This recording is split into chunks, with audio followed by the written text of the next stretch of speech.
Hello friends, आज हम नया टॉपिक पढ़ेंगे। आंतरिक और बाह्य व्यवहार की दृष्टि से व्यवहार के प्रकार हैं ये आंतरिक और बाह्य।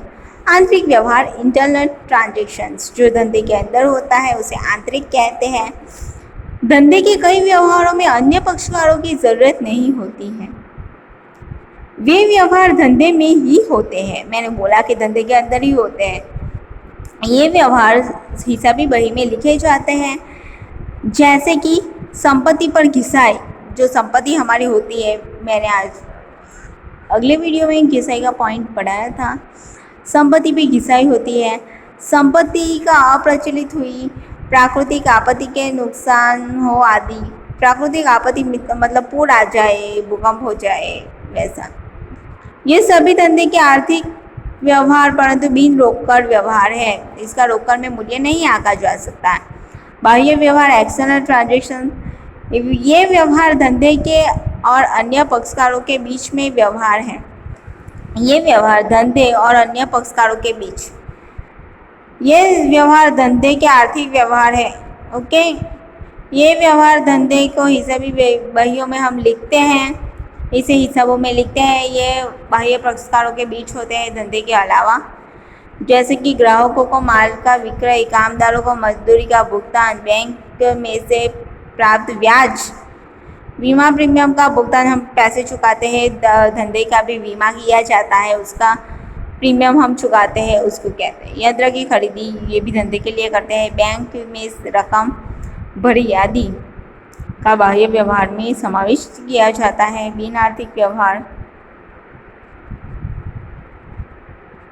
नॉन इकोनॉमिक ट्रांजैक्शंस, धंधे की हिसाबी बहिया में धंधे के केवल आर्थिक व्यवहार ही लिखे जाते हैं। बिन आर्थिक व्यवहारों बहियों में नहीं लिखे जाते। मैंने आगे भी बोला था, आर्थिक व्यवहार ही लिखे जाते हैं। आर्थिक व्यवहार मतलब जो द्रव्य में मूल्य मापा जा सके, जिसके पैसे चुकाए जाए, उसको आर्थिक व्यवहार कहते हैं। बिन आर्थिक व्यवहार का नहीं हिसाबों में समावेश होता। बिन आर्थिक व्यवहारों का हिसाबी दृष्टि से कोई महत्व नहीं है। बिन आर्थिक व्यवहार अर्थात ऐसे व्यवहार जिनका मूल्य द्रव्य में नहीं मापा जाता है। ये व्याख्या याद रखना। बिन आर्थिक व्यवहार अर्थात ऐसे व्यवहार जिनका मूल्य द्रव्य में मापा नहीं जाता है, जिसको हम द्रव्य में नहीं माप सकते, उसे बिन आर्थिक व्यवहार कहते हैं। जैसे कि एक मास बाद में माल बेचने का ऑर्डर मिलता है, पैसे नहीं मिलते, सिर्फ ऑर्डर मिले तो वो बिन आर्थिक व्यवहार है।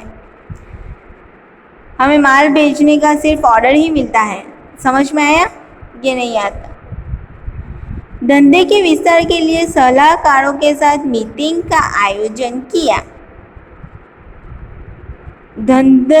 हमारा धंधा है, अभी चल रहा है, धंधा हमें बढ़ाना है, इसलिए मैं सलाहकारों के साथ मीटिंग रखती हूँ, उसका आयोजन करती हूँ।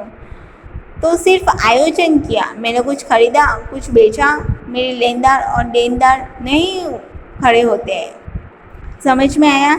ये ऑर्डर मिलना, आयोजन करना, मीटिंग रखना, वो सब बिन आर्थिक व्यवहार है। इस प्रकार धंधे के आर्थिक और बिन आर्थिक व्यवहारों की जानकारी हिसाब लिखने में सरलता होती है। हमें तुरंत ही पता चल जाना चाहिए कि ये आर्थिक व्यवहार है और ये बिन आर्थिक व्यवहार है। हम लोग एक उदाहरण पढ़ेंगे बाद में, उनमें हम देखेंगे। ओके, ये बस इतना ही। हम नेक्स्ट उदाहरण में आगे बढ़ेंगे। बाय।